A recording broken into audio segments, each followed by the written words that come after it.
finite element analysis as it applies to spring-supported beams.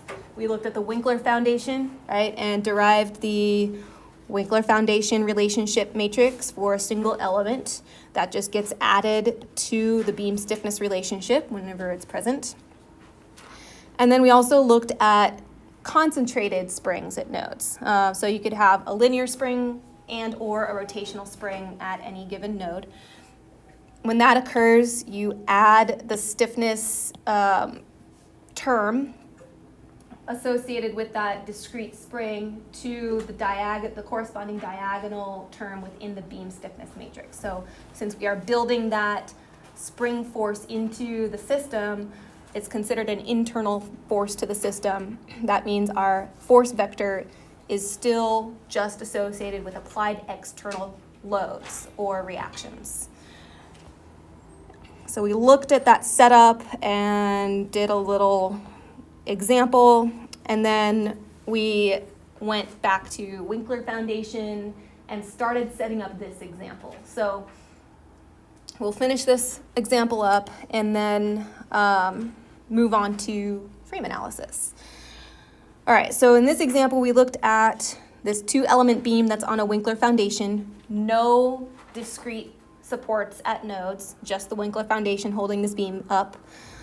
And we did a little bit of mental gymnastics here to make it so that we could just add the values together of these two matrices. So we had to go through this process of multiplying both sides by L cubed over EI, so that eliminates the term in front of the beam stiffness matrix. And then to manipulate this term, we went down here, right? So multiplying that by L cubed over EI gives us KL to the 4th over 420 EI. Substituting in capital L for lowercase l over here. So that's all right, going from there to there to there. And then at this point, we took this relationship and plugged it in to eventually land on a numeric value to go in front of that matrix. So I will say then this, or I'll use a different color here. All right, so then this ends up being what we get here, all right?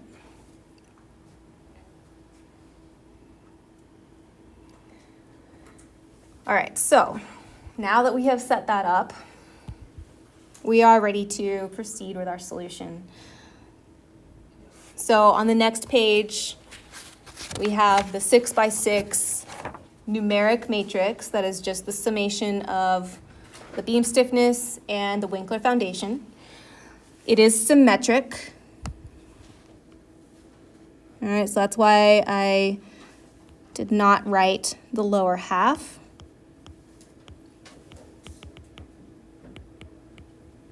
No need to do that. And in this case, because we do not have any nodal supports, the entire first partition, or the entire matrix, is the first partition, right? So we don't have any known nodal displacements. No point where we can say displacement is 0, rotation is 0. So we can't eliminate any columns, etc. We use all rows. So we just solve it for all the unknown nodal displacements. And then there is a error, transcribing error here. You will see the PL cubed is correct above, but forgot to write it below. So that L should be cubed. All right, so here's the solution for the unknown displacements.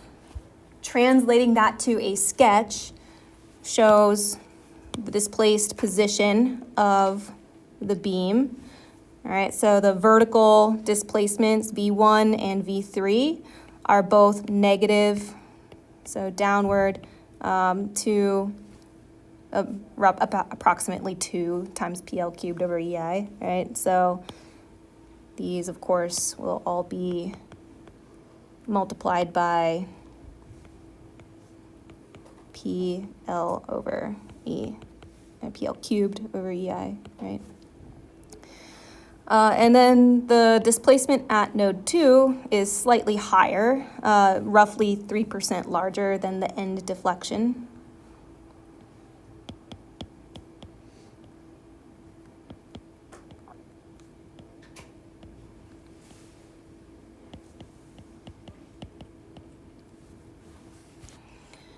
And we can see with the slopes, on the left end, we have a negative slope, and on the right end, it's a positive slope, the same magnitude, so that makes sense.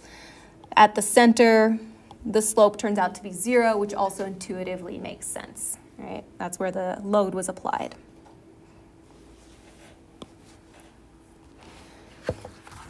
All right, so continuing on with interpreting this example and also some commentary that will be helpful for when you apply this to homework 5. If we break this beam up into its two elements and consider the end forces independently, so we would have force F1.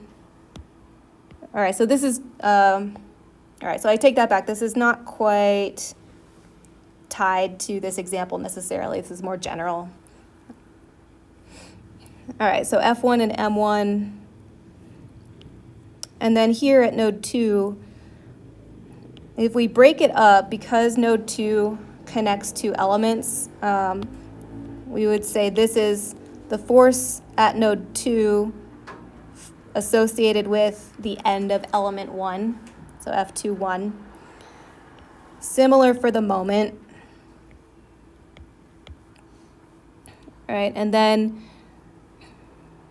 those same forces and moments would be transferred equal magnitude, opposite direction to the node. So I'm going to draw the node like that. And then on the other side of the node, we would have the force at node 2 associated with the end of element 2, so F2, 2, and M2, 2.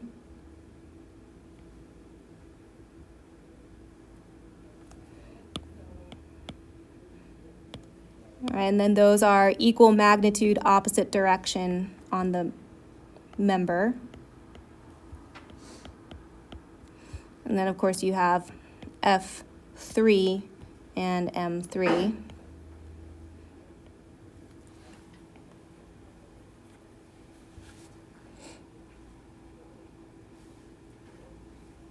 Wouldn't it be M23 and F23 instead of M22? Over here, or here? Yeah. No, so these are the same. Yeah, so M22 applied to the node is the same as M22 applied to the end of member 2,3 at node 2. Yeah. So it's associated with like this, the region. Oh, I see what you're saying. Yeah, like And then associated with Like that'd be the element. Yeah, the element. Yeah, so that's a good point. So that would be like we're calling this element 1 and element 2.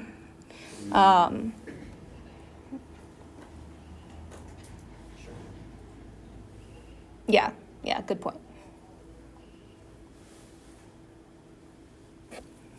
So that's where the 1 and 2 are coming from.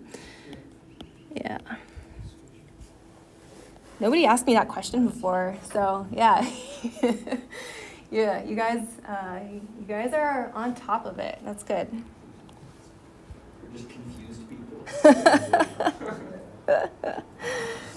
All right, so from the matrix equation then, the beam end forces, all right, if you want to find the beam end force for element 1, so I'll just note, finding beam end forces.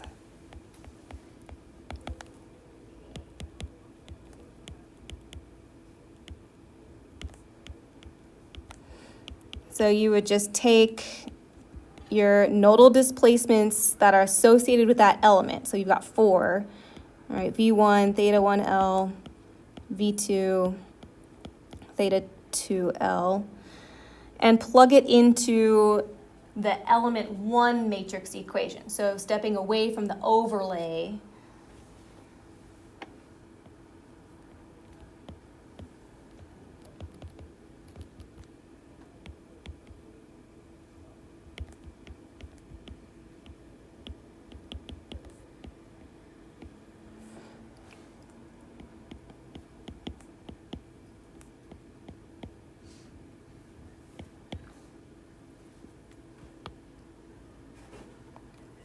All right, so we're talking about the 4x4 and those beam end forces in this case, right, because we have a continuous beam, they would technically be the internal forces and moments at that location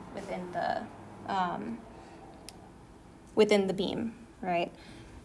So just say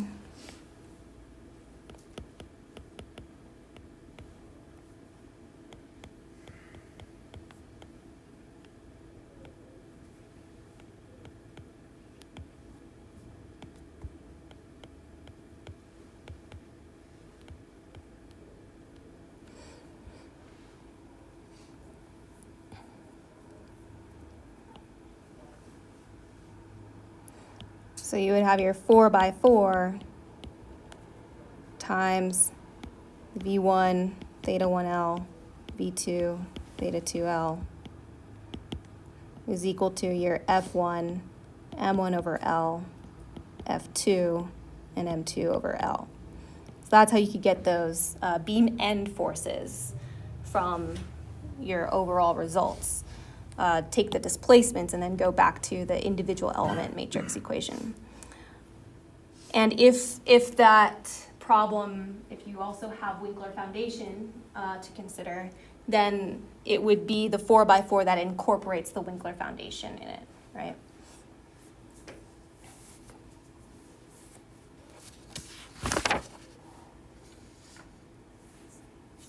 Okay, questions?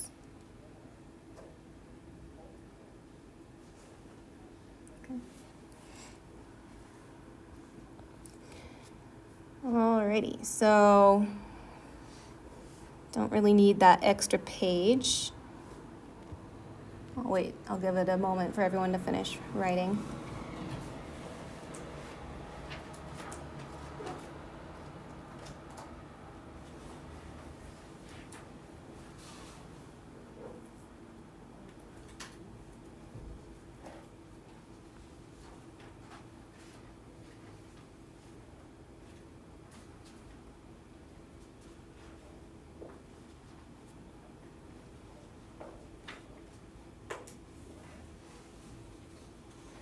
Okay.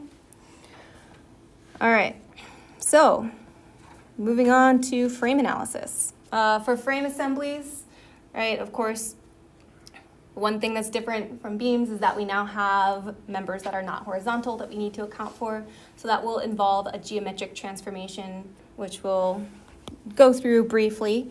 And then we also need to combine the behaviors of beam and then axial load transfer. So talked about that a little bit last week when introducing finite element analysis and then kind of showing you, oh, this can be applied to all these different types of systems, right? So we'll just say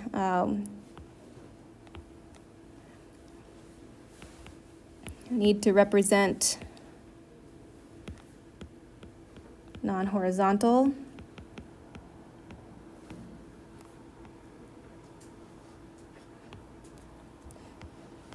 and need to combine behaviors.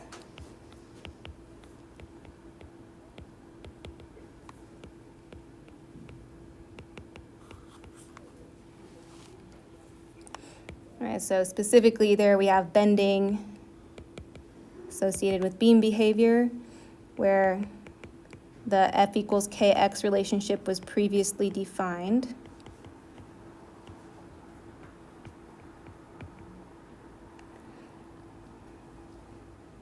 That's your F equals EI over L cubed times generalized displacements. All right, we'll call it the delta. I think that's consistent with what we did before.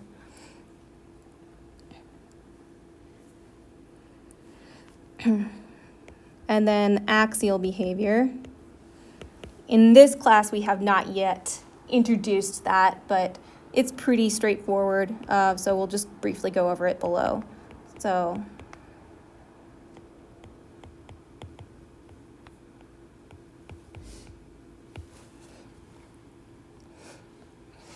all right, so if we first consider an axial-only system, all right, no beam behavior involved, you probably remember this expression from mechanics of materials, right? Delta is equal to PL over AE, relating the axial deformation to axial forces. So just rearranging that to have P equals AE over L times delta, that gives us our F equals K times X.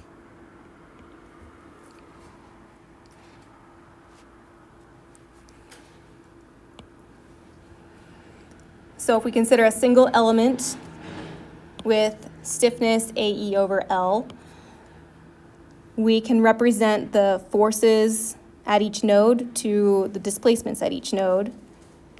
Right, the basic relationship is F1 equals AE over L times delta 1 minus delta 2, and F2 is equal to AE over L times negative delta 1 plus delta 2. In matrix form, we have our forces on one side, and then our stiffness matrix is going to be AE over L in front of a 2 by 2 of 1, negative 1, negative 1, and 1 times delta 1 and delta 2. So since the nodes, we're only considering one way of motion, right, along the axis, is a single degree of freedom system.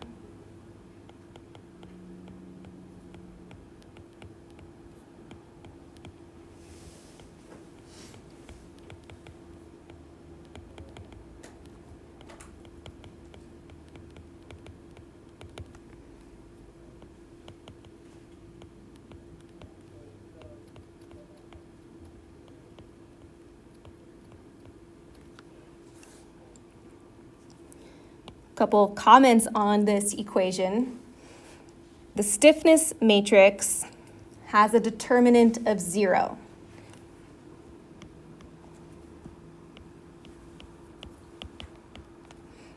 That means that this problem is unsolvable unless we impose boundary conditions. All right, so you can imagine that if there's no boundary conditions keeping one of these nodes from moving, then it's represents rigid body displacement, which is an unstable scenario. So in order to make it stable, we need boundary conditions.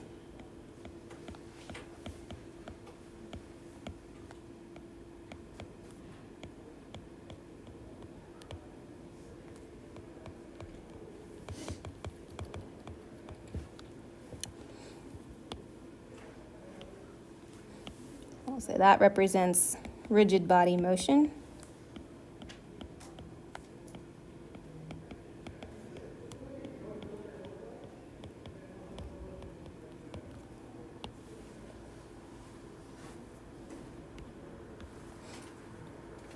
And in this class, rigid body motion is considered unstable.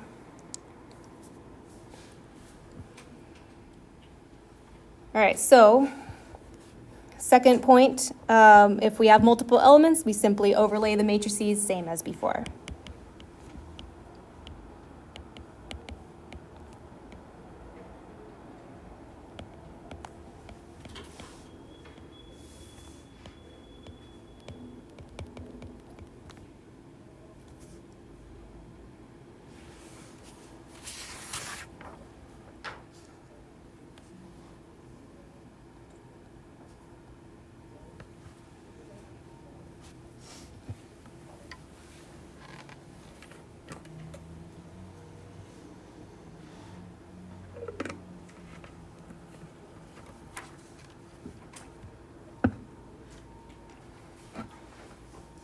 All right, so next page covers the geometric transformation part of this process.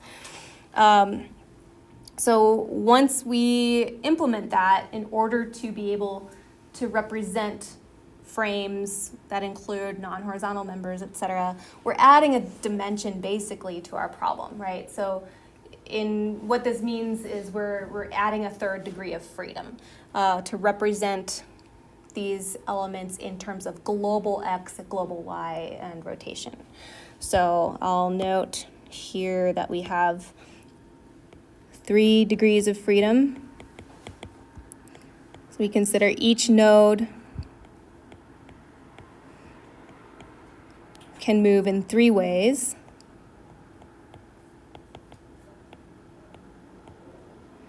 And we also get to the third degree of freedom by combining the behaviors, right? We have the axial degree of freedom now combined with beam bending, which includes transverse deflection and rotation. So either of those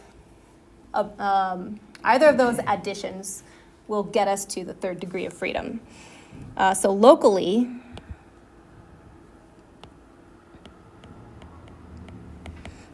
right, those 3 degrees of freedom are axial, transverse, and rotation.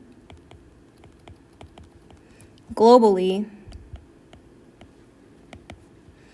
it's going to be your Cartesian x, y, and theta.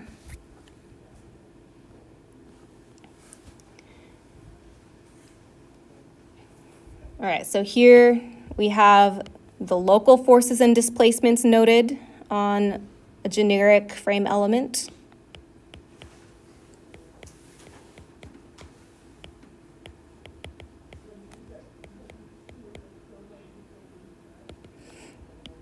And here we have the global forces and displacements.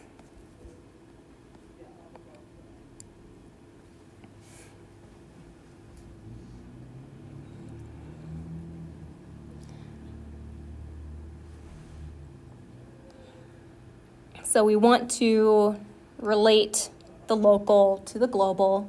And so if we represent, I'll do this for node 1, write the equations out. So we'll use a lowercase u.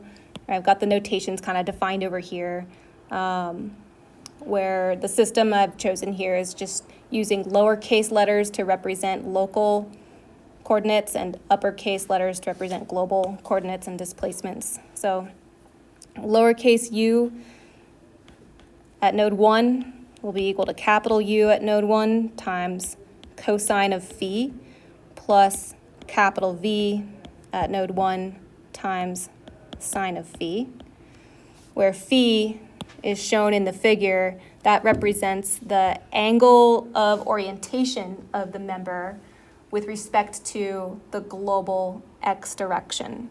So I'm going to note that over here. Phi. The V is capital there. What's that? V is capital there. Yeah, V is capital, so I was trying to put 2 tails on the capital V, and I'll just put 1 tail on the lowercase v. Yeah. So phi is measured positive counterclockwise from the global x to the local x.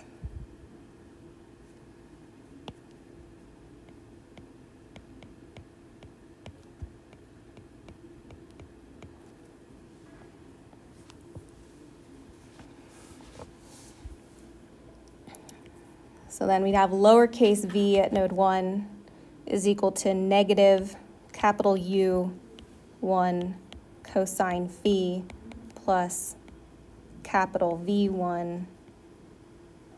No, I switched that. It's capital U sine phi plus capital V cosine phi. And then the rotations are easy. It's a direct correlation. So local theta equals global theta. And of course, this will be similar at node 2.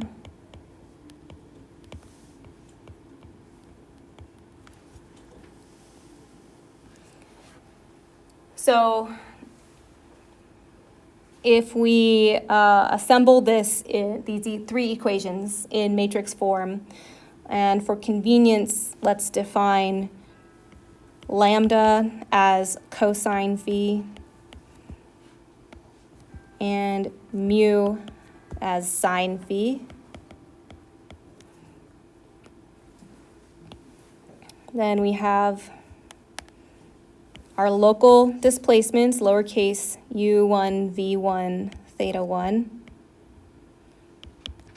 are equal to, we'll have a 3 by 3, first column lambda, negative mu, 0, second column mu, lambda, 0, and third column 0, 0, 1. So that gets multiplied by our global displacements. So that's capital U1, capital V1, and capital theta 1.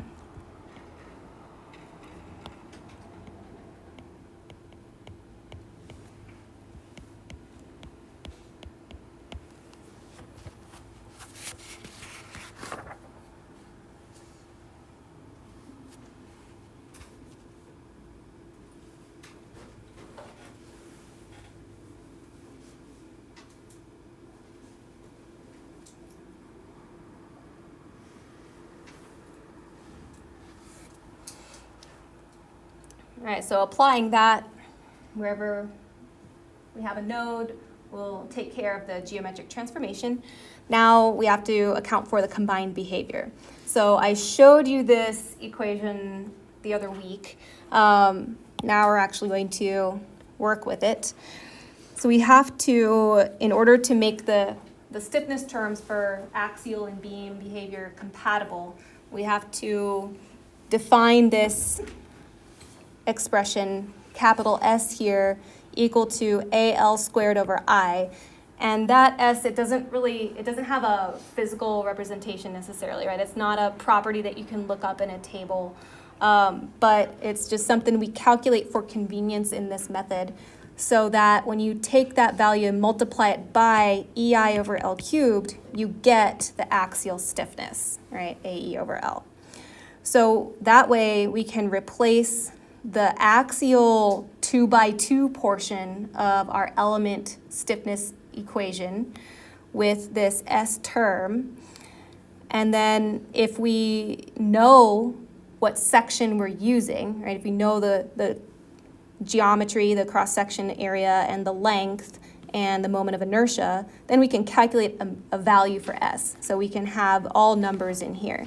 So that's the one thing that's going to be different about applying these finite element problems to frames in this class to when we apply it to beams and we're not doing trusses, right? Just beams. With frames, you're going to need to know the cross-sectional properties, right, and the length, but only for the purpose of calculating this value to solve the matrices. So here you have, right, your total generalized displacements, axial and beam behavior at both nodes. So this whole thing at the top is your local element stiffness equation for a given two-dimensional frame element.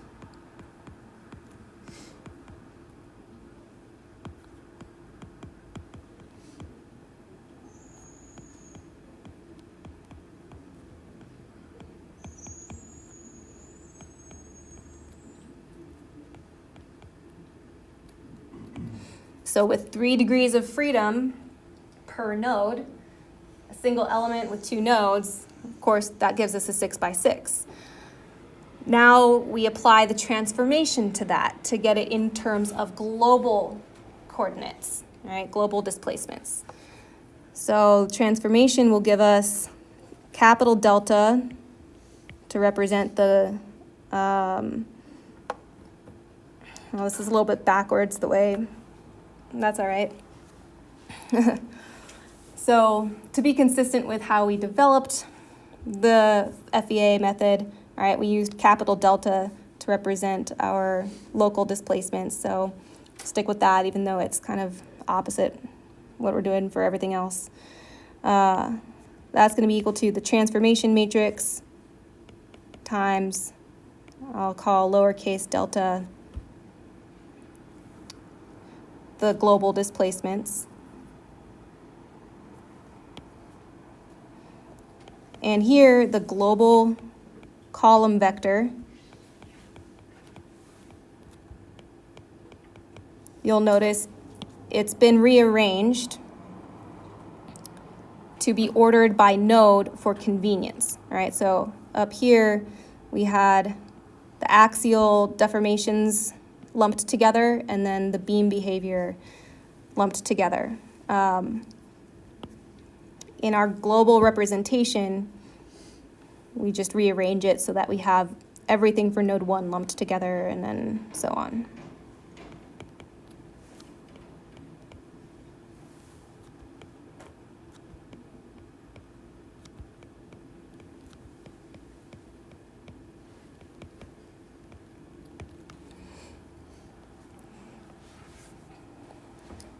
All right, so now we just have to define the stiffness equation relative to global coordinates.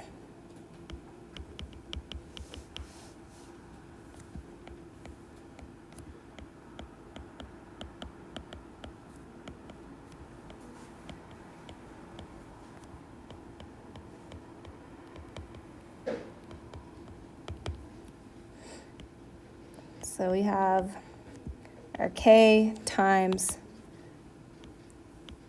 delta equals F to represent local.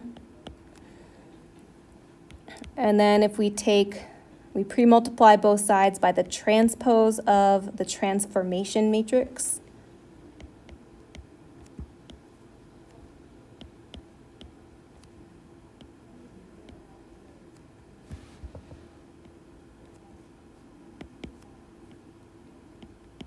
And substitute in the local to global relationship that we defined previously, right? So that's why we end up with 2 transformation matrix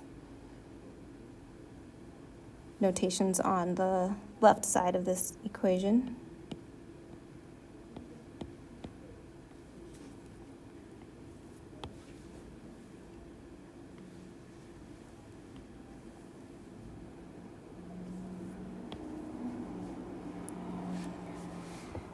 Then, if you take a symmetric matrix and multiply it by a matrix and its transpose, it will maintain symmetry. So our symmetric stiffness matrix K, the local one, once it's transformed, it becomes the global stiffness matrix, and it will be symmetric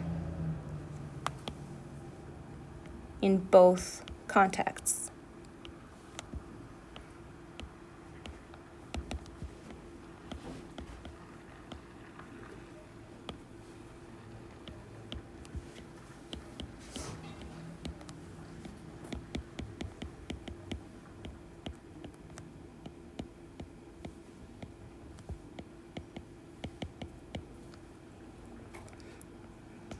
All right, so this equation is all global.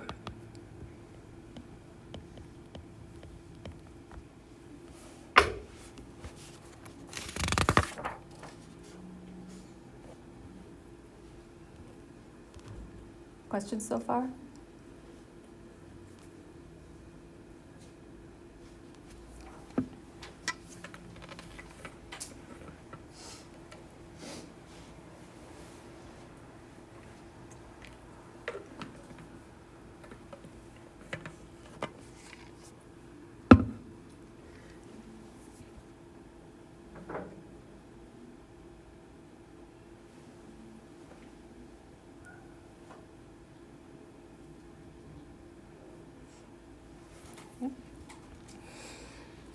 So on the next page, this shows the expanded form of that equation. So plugging all those substitutions in for kg, all right, so this accounts for that S term, all right, to relate the axial to beam behavior.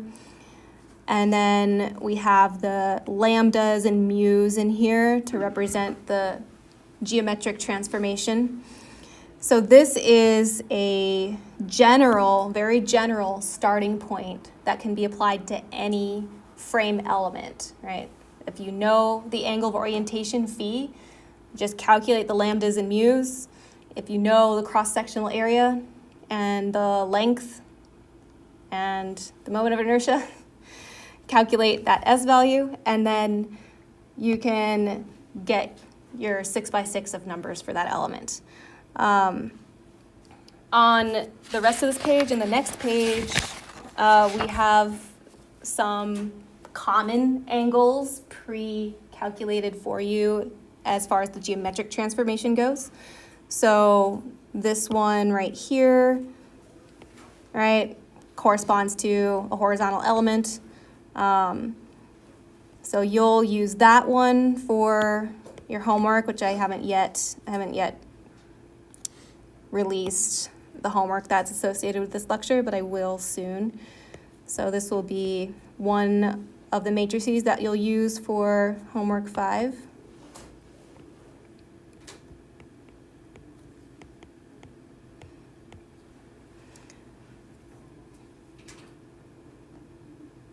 And then at the bottom of this page, there is also a note on what to do if you have a distributed load on one of these elements. So the way it's shown here, it looks like it's a beam, but it could be, a column or an inclined element.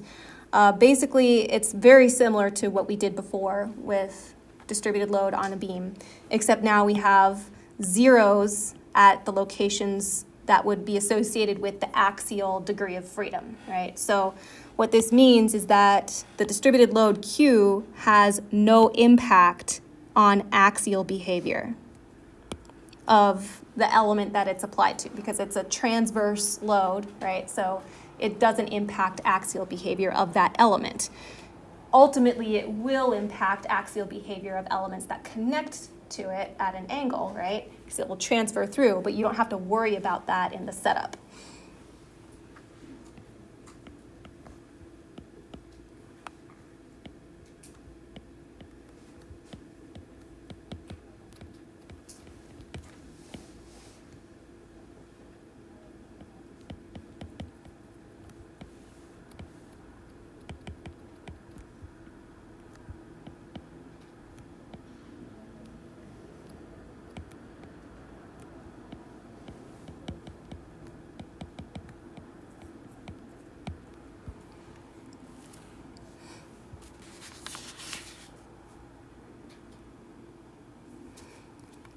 So then I'm going to add the note up to the top of the page here that this general equation will be your starting point for a frame element.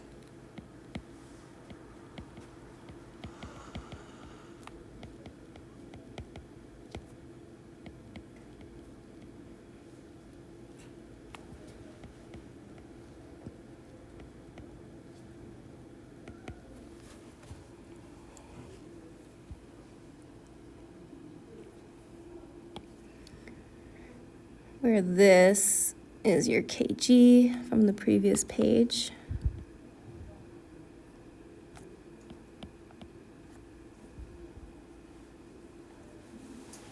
All right, and that's what that 6x6 is.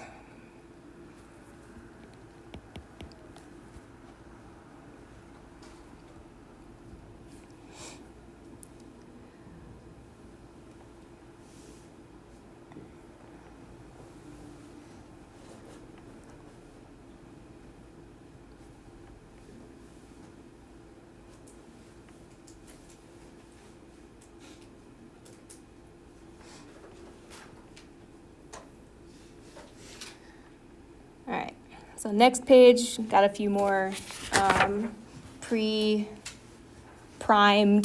angles. So also in homework 5, you'll probably be using one of these for homework 5 as well. I'm not sure which one, but say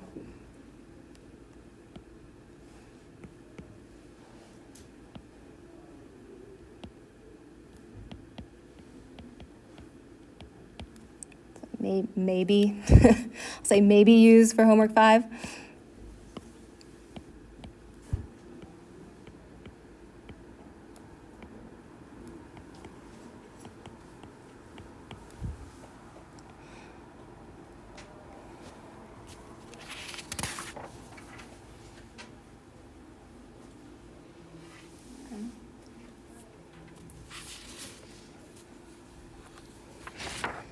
All right, so now we have a couple of examples to talk about. So we'll probably won't get through all of that discussion today. We'll just spend a few minutes on Wednesday wrapping that up and then shifting over to the next set of notes. So first up, we have a 2-member frame, which is clamped at node 1 and node 2, and then an applied load in the horizontal direction at node 3. So we just have to construct the individual element global stiffness matrices, which is what we see here. So for the horizontal one, the beam, this is just plugging in, right? Phi equals 90, or pulling it from the previous handout, right? The previous couple pages. Or sorry, phi equals 0 for the beam. Phi equals 90 for the column, right? Element 2, 3. All right, and then for the overlay, I'm going to label, right, we have node 1, node 2, and node 3 lumped together. So since the overlay occurs at node 3, we'll have the rows and columns from node 3 contribute to the node 3 rows and columns in the overlay.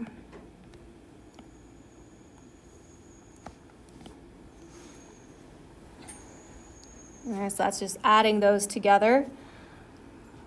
For this problem, when we apply the boundary conditions, everything at nodes 1 and 2, all the displacements at anyway, will be zeros, right? Because they're fixed supports. So that means the first 6 columns are eliminated from our analysis. And we are left with the known forces at node 3, which is negative P in the x direction, 0 in the y direction, and 0 moment.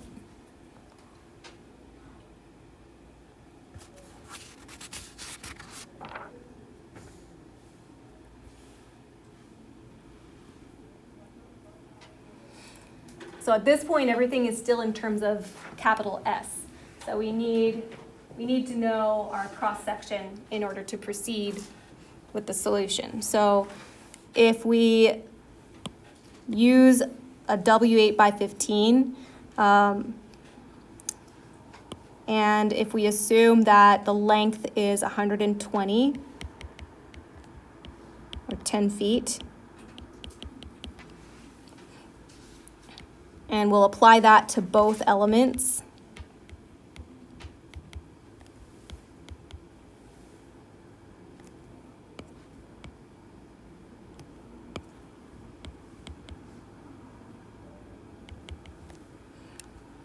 then we can calculate S from the known cross-sectional area, length, and moment of inertia.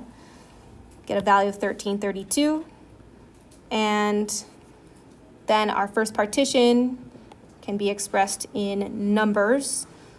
We can use that to solve for our displacements at node 3 in terms of P, L, E, and I. So notice I did not use that length to plug into the L, right? Because we still want to keep everything else in terms of PLA or PLIE, right? So we only use that length information to calculate the S value.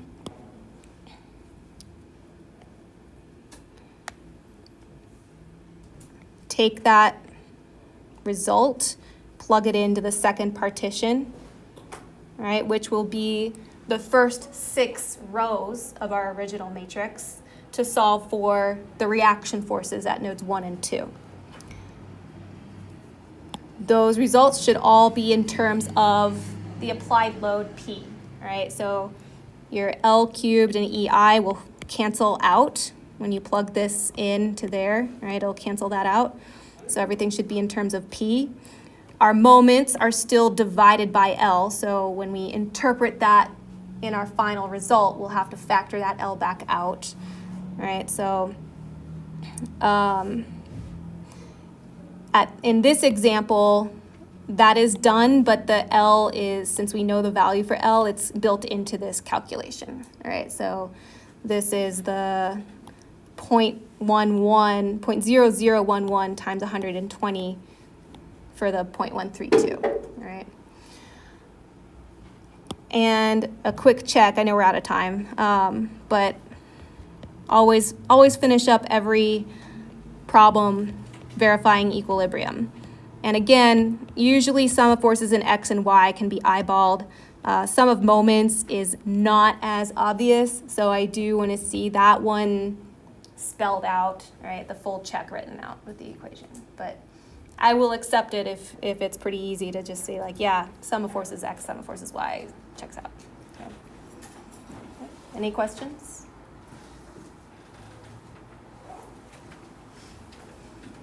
All right, well, thank you for your attention. We'll have a few more comments on this before moving on Wednesday.